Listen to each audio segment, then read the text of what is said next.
എല്ലാവർക്കും നമസ്കാരം.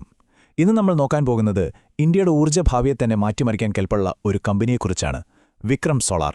ലോകം മുഴുവൻ ഒരു വലിയ ഊർജ്ജമാറ്റത്തിലൂടെ കടന്നുപോകുമ്പോൾ അതിൽ ഇവർക്ക് എന്ത് പങ്കാണുള്ളതെന്ന് നമുക്കൊന്ന് വിശദമായി നോക്കാം. അപ്പോൾ വിക്രം സോളാർ എന്ന കമ്പനിയിലേക്ക് കടക്കുന്നതിനു മുമ്പ് നമ്മൾ ആദ്യം ഒരു കാര്യം മനസ്സിലാക്കണം. ഇവർ കളിക്കുന്ന കളം എത്ര വലുതാണെന്നുള്ളത്. ശരിക്കും പറഞ്ഞാൽ ഇന്ത്യ ഒരു വമ്പൻ ഊർജ്ജ വിപ്ലവത്തിന്റെ നടുവിലാണ്. അതിൻ്റെ ഒരു വലിപ്പം എത്രയാണെന്ന് നിങ്ങൾക്കൊന്ന് ഊഹിക്കാൻ പറ്റുമോ? 280 ഗിഗാവാട്ട്. അതെ, ഇതാണ് ആ സംഖ്യ. 2030 ആകുമ്പോഴേക്കും ഇന്ത്യ സോളാറിൽ നിന്ന് മാത്രമുണ്ടാക്കാൻ പോകുന്ന വൈദ്യുതിയാണിത്. ഇതിൻ്റെ ഒരു വലിപ്പം മനസ്സിലാക്കാൻ ഇപ്പോഴത്തെ ഇന്ത്യയുടെ മൊത്തം പവർ പ്രൊഡക്ഷൻ എടുക്കുക. അതിൻ്റെ പകുതിയിൽ കൂടുതൽ വരുമിത്. അപ്പോൾ ഇത്രയും വലിയൊരു ലക്ഷ്യത്തിലേക്ക് എത്തണമെങ്കിൽ വിക്രം സോളാർ പോലെയുള്ള കമ്പനികൾ മുന്നിൽ നിന്ന് നയിച്ചേ പറ്റൂ. ശരി, അപ്പോൾ നമുക്ക് ആദ്യം ആ വലിയ ചിത്രം തന്നെ കാണാം. എന്തുകൊണ്ടാണ് ഇന്ത്യയുടെ സോളാർ ഇൻഡസ്ട്രി ഇങ്ങനെ കുതിച്ചുയരുന്നത്? ഇതിനു പിന്നിലെ കാരണങ്ങൾ എന്തൊക്കെയാണെന്ന് നമുക്ക് നോക്കാം. അതായത് പല കാര്യങ്ങൾ ഒരുമിച്ച് വന്നതുകൊണ്ടാണ് ഇന്ത്യയിൽ സോളാറിന് ഇങ്ങനൊരു സുവർണാവസരം വന്നിരിക്കുന്നത്. ഒന്നാമതായി സർക്കാരിന്റെ നയങ്ങൾ. 2070ഓടെ കാർബൺ പുറന്തള്ളുന്നത് പൂർണ്ണമായി നിർത്തുമെന്നുള്ള ഒരു വലിയ വാക്കുണ്ട് ഇന്ത്യക്ക്. പിന്നെ ഇവിടെ തന്നെ സോളാർ പാനലുകൾ ഉണ്ടാക്കുന്ന കമ്പനികൾക്ക് PLI സ്കീം വഴി വലിയ പ്രോത്സാഹനം കൊടുക്കുന്നുണ്ട്. പോരാത്തതിന് പ്രധാനമന്ത്രിയുടെ സൂര്യഘർ യോജന വഴി കോടിക്കണക്കിന് വീടുകളുടെ മുകളിൽ സോളാർ പാനലുകൾ വയ്ക്കാൻ പോകുന്നു. ഇതെല്ലാം കൂടി ചേരുമ്പോഴോ ഡിമാൻഡ് കുതിച്ചുയരുന്നു. ഓക്കേ, അപ്പോൾ ഈ വലിയ കളത്തിൽ, ഈ വലിയൊരു മാർക്കറ്റിൽ നമ്മുടെ ഇന്നത്തെ കഥാനായകനായ വിക്രം സോളാർ എവിടെയാണ് നിൽക്കുന്നത്? ആരാണ് ഈ വിക്രം സോളാർ? ഒറ്റവാക്കിൽ പറഞ്ഞാൽ വിക്രം സോളാർ ഇന്നലെ വന്നൊരു കമ്പനിയല്ല. ഈ രംഗത്ത് നല്ല ആഴത്തിൽ വേരുകളുള്ള ഇന്ത്യയിലെ തന്നെ ഏറ്റവും വലിയ സോളാർ പാനൽ നിർമ്മാതാക്കളിൽ ഒരാളാണവർ. ശരിക്കും ഒരു ഹെവി വെയ്റ്റ് പ്ലെയർ. അവരുടെ യാത്ര നോക്കിയാൽ തന്നെ നമുക്കത് മനസ്സിലാകും. ഏകദേശം 20 വർഷമായി അവർ ഈ ഫീൽഡിലുണ്ട്. 2005 ഒരു ചെറിയ തുടങ്ങും. പക്ഷേ നോക്കൂ, 2014 ആയപ്പോഴേക്കും അവർക്ക് ആഗോളതലത്തിൽ തന്നെ അംഗീകാരമുള്ള BNEF Tier 1 സ്റ്റാറ്റസ് കിട്ടി. അതിനെപ്പറ്റി നമുക്ക് വഴിയെ പറയാം. ഇന്ന് അവരുടെ പ്രൊഡക്ഷൻ കപ്പാസിറ്റി 4.5 ഗിഗാവാറ്റാണ്. ഈയൊരു വളർച്ച മാത്രം മതി അവരുടെ വിശ്വാസ്യതയും കഴിവും മനസ്സിലാക്കാൻ. അപ്പോൾ എന്താണ് ഈ BNEF Tier 1 സ്റ്റാറ്റസ്? ഇതൊരു വെറും അവാർഡൊന്നുമല്ല. ഇതിന്റെ അർത്ഥം വളരെ സിമ്പിളാണ്. ലോകത്തിലെ വലിയ വലിയ ബാങ്കുകൾക്ക് വിക്രം സോളാറിന്റെ പാനലുകളിൽ അത്രയ്ക്ക് വിശ്വാസമുണ്ട്. കോടിക്കണക്കിന് രൂപയുടെ വലിയ സോളാർ ഫാമുകൾക്ക് ലോൺ കൊടുക്കാൻ അവർക്കൊരു മടിയുമില്ല. കാരണം അവർക്കറിയാം ഈ പാനലുകൾ വിശ്വസനീയമാണെന്ന്. ശരിക്കും പറഞ്ഞാൽ ഇതൊരു ബാങ്കബിലിറ്റി സർട്ടിഫിക്കറ്റാണ്. ഈ വിശ്വാസമാണ് വലിയ പ്രൊജക്റ്റുകൾ കിട്ടാനുള്ള പ്രധാന കാരണം. 10.96 ഗിഗാവാറ്റ്. ഇതാണ് അവരുടെ കയ്യിലുള്ള ഇപ്പോഴത്തെ ഓർഡറുകളുടെ കണക്ക്. ഒന്ന് ആലോചിച്ച് നോക്കൂ. അവരുടെ ഇപ്പോഴത്തെ പ്രൊഡക്ഷൻ കപ്പാസിറ്റിയുടെ ഇരട്ടിയിൽ കൂടുതൽ ഓർഡറുകൾ ഓൾറെഡി അവരുടെ കയ്യിലുണ്ട്. ഇത് വിപണിയിൽ അവർക്ക് എത്രമാത്രം ഡിമാൻഡ് ഉണ്ടെന്നതിൻ്റെ ഏറ്റവും വലിയ തെളിവല്ലേ? ശരി, ഇത്രയും ഡിമാൻഡ് ഉണ്ടെന്ന് നമ്മൾ കണ്ടു. പക്ഷേ ഈ ഡിമാൻഡ് അവരുടെ കണക്കുകളിൽ, അതായത് അവരുടെ ലാഭത്തിലും വരുമാനത്തിലുമൊക്കെ എങ്ങനെയാണ് കാണിക്കുന്നത്? നമുക്ക് അവരുടെ ലേറ്റസ്റ്റ് ഫിനാൻഷ്യൽ റിസൾട്ടുകളിലേക്ക് ഒന്ന് കണ്ണോടിക്കാം. ആ വളർച്ചയുടെ കണക്കുകൾ കാണുമ്പോൾ നിങ്ങൾ ശരിക്കും ഞെട്ടും. നമ്മൾ നോക്കുന്നത് 2026 സാമ്പത്തിക വർഷത്തിലെ ആദ്യത്തെ ക്വാർട്ടറിലെ കണക്കുകളാണ്. ഒറ്റവാക്കിൽ പറഞ്ഞാൽ അതൊരു ബ്ലോക്ക് ബസ്റ്ററായിരുന്നു. അവരുടെ വളർച്ചയുടെ ഒരു ഗംഭീര ചിത്രം ഈ കണക്കുകൾ നമുക്ക് തരും. ആദ്യം നമുക്ക് വരുമാനം നോക്കാം. കഴിഞ്ഞ വർഷം ഇതേ സമയത്തെ അപേക്ഷിച്ച് വരുമാനത്തിലുണ്ടായ കുതിപ്പ് 80%, 80%. ഇത് വ്യക്തമാക്കുന്നത് ഒരൊറ്റ കാര്യമാണ്: അവരുടെ പ്രൊഡക്റ്റുകൾക്ക് മാർക്കറ്റിൽ വൻ ഡിമാൻഡാണ്. പക്ഷേ അതിലും രസകരമായ കാര്യമിതാണ്. അവരുടെ ഓപ്പറേറ്റിംഗ് പ്രോഫിറ്റ്, അതായത് EBITDA, വരുമാനത്തേക്കാൾ വേഗത്തിലാണ് വളർന്നത്. 117%. ഇതിനർത്ഥമെന്താണെന്നോ? കമ്പനി കൂടുതൽ കാര്യക്ഷമമായിക്കൊണ്ടിരിക്കുകയാണ്. ഓരോ പാനൽ വിൽക്കുമ്പോഴും അവർക്ക് കൂടുതൽ ലാഭം കിട്ടുന്നുണ്ട്. ഇനി വരാൻ പോകുന്നത് ഏറ്റവും ഞെട്ടിക്കുന്ന കണക്കാണ്. റെഡിയാണോ? അവരുടെ നെറ്റ് പ്രോഫിറ്റ്, അതായത് നികുതിയെല്ലാം കഴിഞ്ഞ് കയ്യിൽ കിട്ടുന്ന അറ്റാദായം, കുതിച്ചുയർന്നത് ഏകദേശം 500%. 500%. ഒരു ബിസിനസ് എത്രത്തോളം ലാഭകരമായി മാറിക്കൊണ്ടിരിക്കുന്നു എന്നതിൻ്റെ ഇതിലും വലിയൊരു തെളിവ് വേറെയില്ല. ഓക്കെ, അപ്പോൾ ഈ വളർച്ചയൊക്കെ കൊള്ളാം. പക്ഷെ ഭാവിയോ? ഈ ഒരു കുതിപ്പ് നിലനിർത്താനും ഇനിയും മുന്നോട്ടു പോകാനും വിക്രം സോളാർ എന്താണ് പ്ലാൻ ചെയ്യുന്നത്? അവർക്ക് വളരെ വ്യക്തമായൊരു പ്ലാനുണ്ട്. ഈ വരുന്ന ഡിമാൻഡ് മുഴുവൻ മുതലെടുക്കാൻ അവർ 2 കാര്യങ്ങളാണ് പ്രധാനമായും ചെയ്യാൻ പോകുന്നത്. ഒന്ന്, പ്രൊഡക്ഷൻ ഭ്രാന്തമായി വർദ്ധിപ്പിക്കുക. 2, സ്വന്തം സപ്ലൈ ചെയിനിന്റെ കടിഞ്ഞാൺ കയ്യിലെടുക്കുക. ആദ്യത്തെ പ്ലാൻ ഇതാണ്.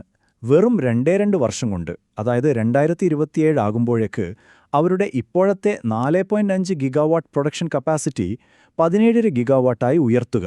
അതായത് ഓൾമോസ്റ്റ് 4 ഇരട്ടി. ഇതൊരു ഓട്ടം തന്നെയാണ്.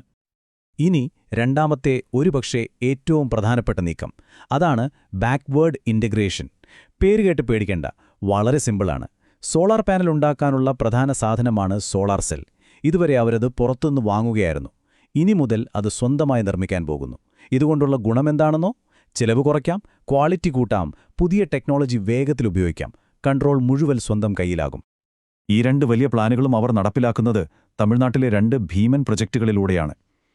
വല്ലമെന്ന സ്ഥലത്തുള്ള പ്രൊജക്റ്റ് മൊഡ്യൂൾ പ്രൊഡക്ഷൻ കൂട്ടാനാണ്.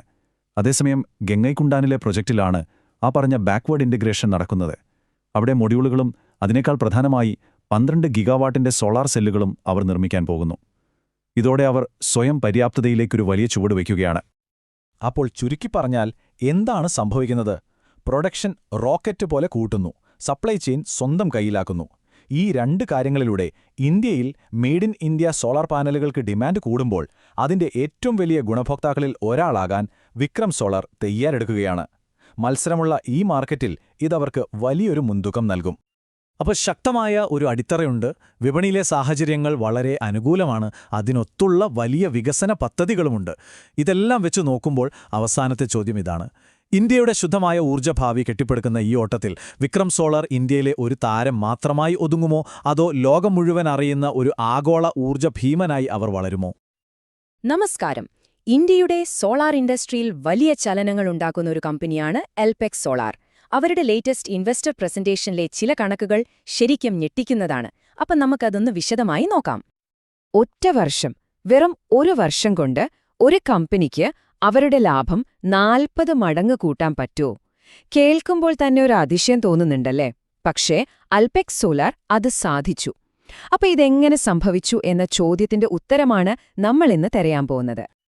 അപ്പോ ഈ ചോദ്യത്തിന്റെ ഉത്തരം കിടക്കുന്നത് കുറച്ച് കണക്കുകളിലാണ്. എൽപെക്സ് സോളാറിന്റെ കഴിഞ്ഞ 1 വർഷത്തെ ഫിനാൻഷ്യൽ പെർഫോമൻസ് കണ്ട് സത്യം പറഞ്ഞാൽ ഞാനൊന്ന് ഞെട്ടി.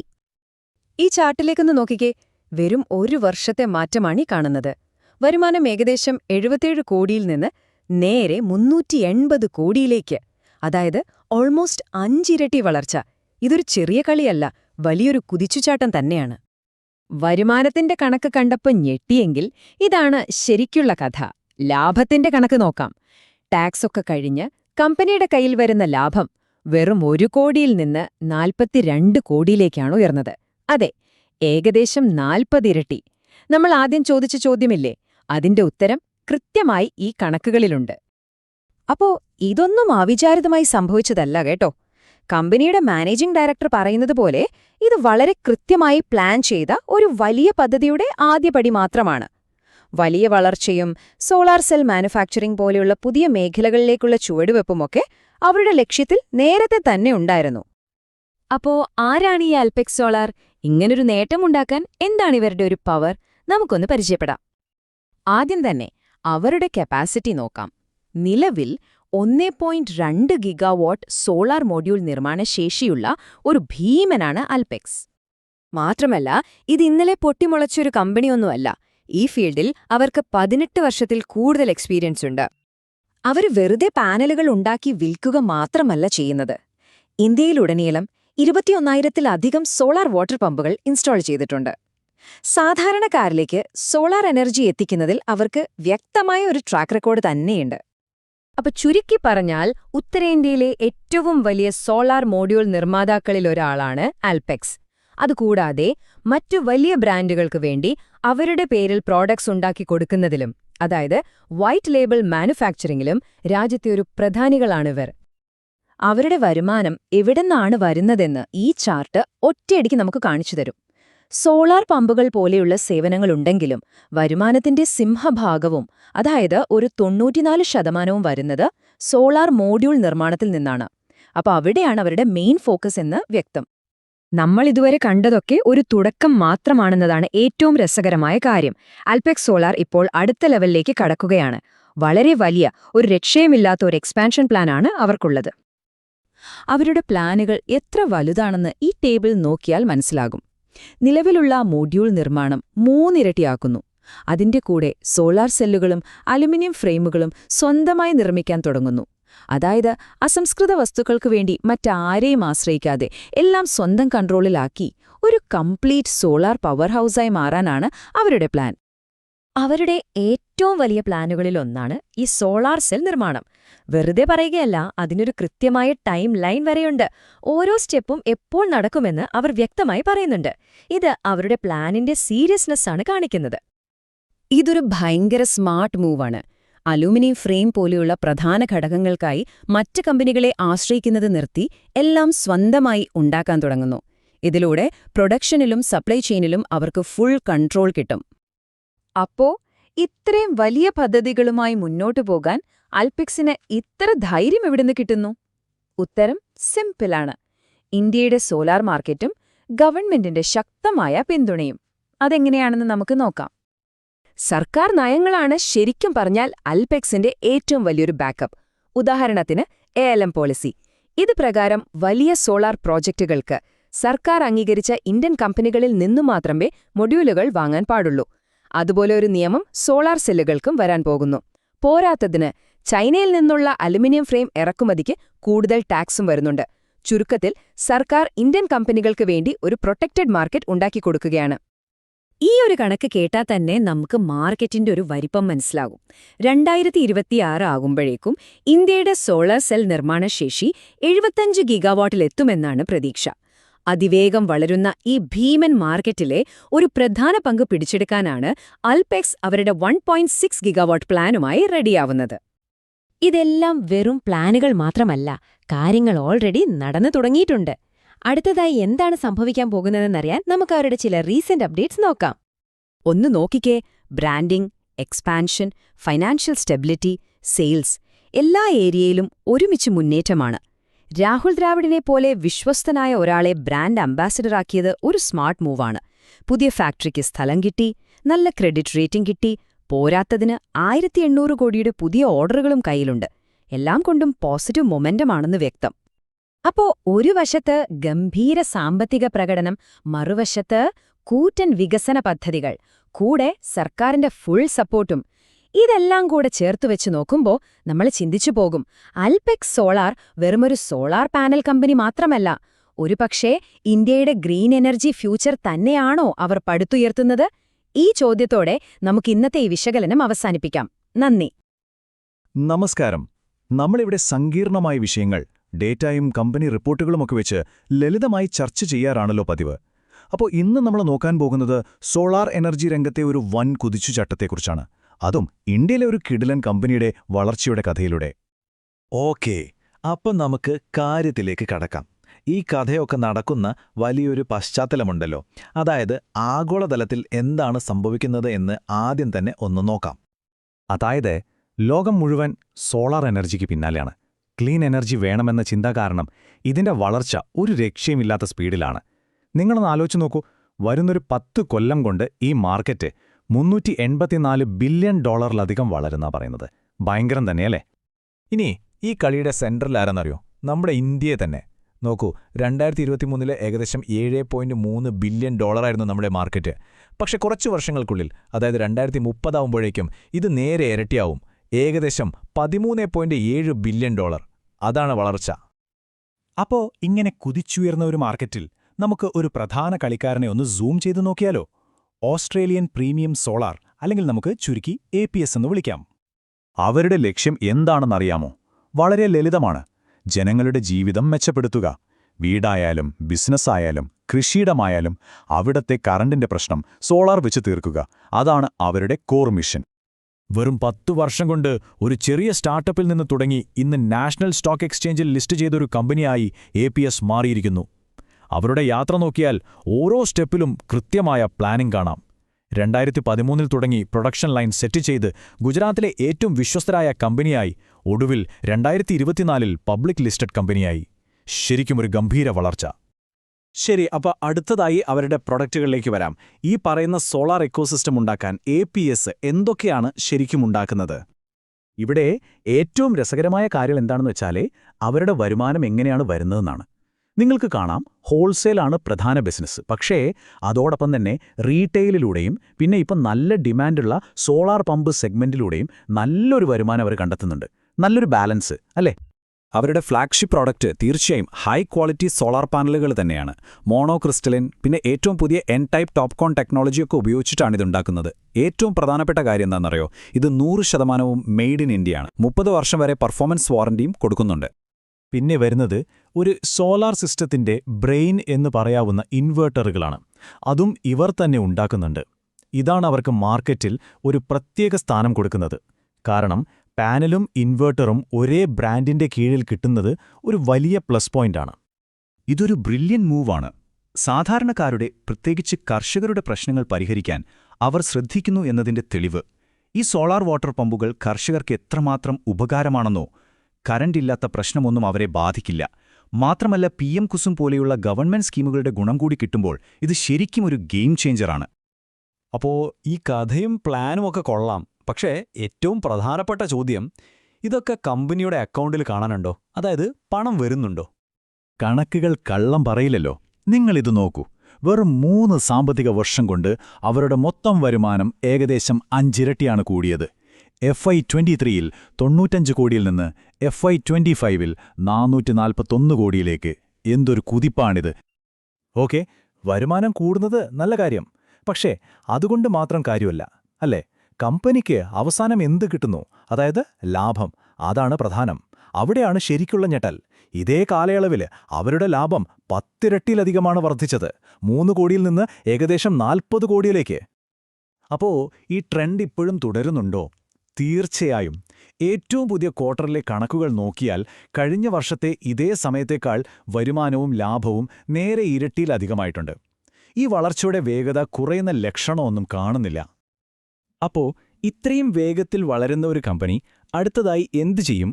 അവർ അവരുടെ സപ്ലൈ ചെയിനിന്റെ അടുത്ത ഘട്ടത്തിലേക്ക് കടക്കുകയാണ്. അവർ ഉപയോഗിക്കുന്ന തന്ത്രത്തിന്റെ പേരാണ് ബാക്ക്വേർഡ് ഇന്റഗ്രേഷൻ. പേര് കേട്ട് പേടിക്കേണ്ട, സംഭവം സിമ്പിളാണ്. ഇപ്പോൾ അവർ സോളാർ പാനൽ ഉണ്ടാക്കാൻ വേണ്ട സോളാർ സെല്ലുകൾ പുറത്തുനിന്ന് വാങ്ങുകയാണ്. അതിനു പകരം ഇനി ആ സെല്ലുകൾ കൂടി സ്വന്തമായി ഉണ്ടാക്കാൻ പോകുന്നു. ഇതാണ് അവരുടെ അടുത്ത വലിയ പ്ലാൻ. അതിനായി അവർ പ്രഖ്യാപിച്ചത് 4 ഗിഗാവാട്ടിന്റെ ഒരു ഭീമൻ സോളാർ സെൽ പ്ലാന്റാണ്. അത് ഒറ്റയടിക്കല്ല, 3 ഘട്ടങ്ങളിലായിട്ടായിരിക്കും പൂർത്തിയാക്കുക. ഇതൊരു ഗെയിം ചേഞ്ചർ ആണെന്ന് പറയാൻ കാരണം ഇതാണ്. ഇതിന്റെ 1-ാം ഘട്ടം മാത്രം പൂർത്തിയാവുമ്പോൾ തന്നെ അവരുടെ വാർഷിക വരുമാനത്തിൽ ഒരു 650-750 കോടി രൂപയുടെ അധിക വർധനമുണ്ടാവുമെന്നാണ് പ്രതീക്ഷിക്കുന്നത്. നിലവിലുള്ള വരുമാനത്തിന്റെ കൂടെയാണിത്. അപ്പോൾ സെല്ലുകൾ ഉണ്ടാക്കാൻ തുടങ്ങുന്നതോടൊപ്പം തന്നെ അവർ വേറൊരു കാര്യം കൂടി ചെയ്യുന്നുണ്ട്. നിലവിൽ സോളാർ പാനലുകൾ ഉണ്ടാക്കാനുള്ള അവരുടെ കപ്പാസിറ്റി, അതായത് മോഡ്യൂൾ കപ്പാസിറ്റി, അത് ഇരട്ടിയിലധികമാക്കുകയാണ്. കാരണം ഡിമാൻഡ് അത്രയ്ക്കുണ്ട്. അപ്പോൾ നമ്മൾ ചുരുക്കി പറഞ്ഞാൽ എന്താ കാണുന്നത്? ഗുജറാത്തിലൊരു ലോക്കൽ കമ്പനിയിൽ നിന്ന് തുടങ്ങി ഇന്ത്യയുടെ മൊത്തം ഊർജ്ജ ആവശ്യങ്ങൾ നിറവേറ്റാൻ കേൾപ്പുള്ള വെർട്ടിക്കലി ഇൻ്റഗ്രേറ്റഡ് ആയ ഒരു ദേശീയ ശക്തിയായി APS മാറുകയാണ്. നമ്മുടെ കാലത്ത് ഏറ്റവും വലിയൊരു അവസരം മുതലെടുക്കാൻ ഒരു കമ്പനി എങ്ങനെയാണ് മാറുന്നത് എന്നതിന്റെ ഒരു ഉത്തമ ഉദാഹരണമാണിത്. അവസാനമായി നമുക്കൊരു കാര്യം ആലോചിക്കാം. ഇന്ത്യ ഒരു പുനരുപയോഗ ഊർജ്ജ ഭാവിയിലേക്ക് അതിവേഗം കുതിക്കുകയാണ്. ഈ യാത്രയിൽ ഇതുപോലെയുള്ള വലിയ സ്വപ്നങ്ങളും പ്ലാനുകളുമുള്ള കമ്പനികളായിരിക്കില്ലേ ആ മാറ്റത്തിന്റെ വേഗത തീരുമാനിക്കുക? സോളാർ എനർജിയുടെ ആവശ്യം ഇങ്ങനെ ആകാശമുട്ടെ വളരുമ്പോൾ ഇത്രയും വലിയ ലക്ഷ്യങ്ങൾക്ക് ഒരു രാജ്യത്തിന്റെ ഭാവിയെ തന്നെ ഊർജ്ജസ്വലമാക്കാൻ സാധിക്കും. നമസ്കാരം. ഇന്ത്യയുടെ സോളാർ മാർക്കറ്റിൽ ശരിക്കും ഒരു യുദ്ധം തന്നെയാണിപ്പോൾ നടക്കുന്നത്. രാജ്യത്തെ സൗരോർജ്ജം കൊണ്ട് പ്രകാശമാനമാക്കാനുള്ള ഈ ഓട്ടത്തിൽ ആരാണ് മുന്നിൽ? നമുക്ക് ഇന്ത്യയിലെ 3 പ്രധാന സോളാർ ഭീമന്മാർ തമ്മിലുള്ള ഈ മത്സരത്തിലേക്കൊന്നിറങ്ങിച്ചെല്ലാം. അതെ, നിങ്ങൾ കേട്ടത് ശരിയാണ്. ഇന്ത്യയുടെ ഊർജ്ജഭാവിയുടെ താക്കോൽ സൗരോർജ്ജത്തിലാണെന്ന് ഏതാണ്ട് ഉറപ്പായി കഴിഞ്ഞു. അപ്പോൾ പിന്നെ ഈ മാർക്കറ്റ് പിടിച്ചെടുക്കാനുള്ള മത്സരം എത്രത്തോളം വലുതായിരിക്കും, അല്ലേ? ഇവിടെ ഓരോ നീക്കവും ഓരോ നിക്ഷേപവും രാജ്യത്തിന്റെ ഭാവിയെ തന്നെ സ്വാധീനിക്കാൻ കേൾപ്പുള്ളതാണ്. അപ്പോൾ ആരാണ് ഈ പോരാട്ടത്തിൽ മുൻനിരയിലുള്ളത്? 22.5 ഗിഗാവാട്ട്. ഇതൊരു ചെറിയ സംഖ്യയൊന്നുമല്ല കേട്ടോ. വെറും 3 കമ്പനികൾ 2027 ഉണ്ടാക്കാൻ പ്ലാൻ ചെയ്യുന്ന നിർമ്മാണശേഷിയാണിത്. ഒന്നാലോചിച്ചു നോക്കൂ. ഇതിൽ നിന്ന് തന്നെ നമുക്ക് മനസ്സിലാക്കാം ഇന്ത്യയുടെ സോളാർ വിപ്ലവം എത്ര വലുതാണെന്നും എത്ര വലിയ കളികളാണിവിടെ നടക്കുന്നതെന്നും. അപ്പോൾ സ്വാഭാവികമായും ഒരു ചോദ്യം വരും, അല്ലേ? ആരാണീ വമ്പന്മാർ? ശരി, നമുക്ക് ഈ മത്സരത്തിലെ പ്രധാനികളെ ഒന്ന് അടുത്തു പരിചയപ്പെടാം. അപ്പോൾ ഈ സോളാർ യുദ്ധക്കളത്തിലെ പ്രധാന പോരാളികളെ നമുക്ക് പരിചയപ്പെടാം. വിക്രം സോളാർ, അൽപെക് സോളാർ, പിന്നെ ഓസ്ട്രേലിയൻ പ്രീമിയം സോളാർ. ഇവർ തമ്മിലുള്ള ഈ മത്സരത്തിന്റെ ഒരു വിശകലനമാണ് നമ്മൾ നോക്കാൻ പോകുന്നത്.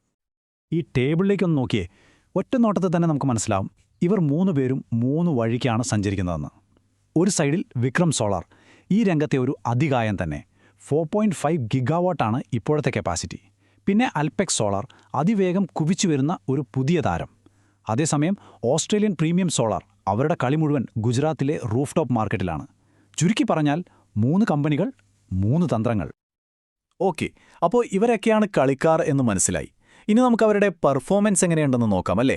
പ്രത്യേകിച്ച് സാമ്പത്തികമായിട്ട്. കാരണം അവസാനം കണക്കുകളാണല്ലോ ഏറ്റവും പ്രധാനം. ഈ ചാർട്ട് നോക്കൂ. വരുമാനത്തിന്റെ കാര്യത്തിൽ വിക്രം സോളാർ ഒരുപാട് മുന്നിലാണ്. എതിരാളികളെ ഇല്ലെന്ന് തന്നെ പറയാം.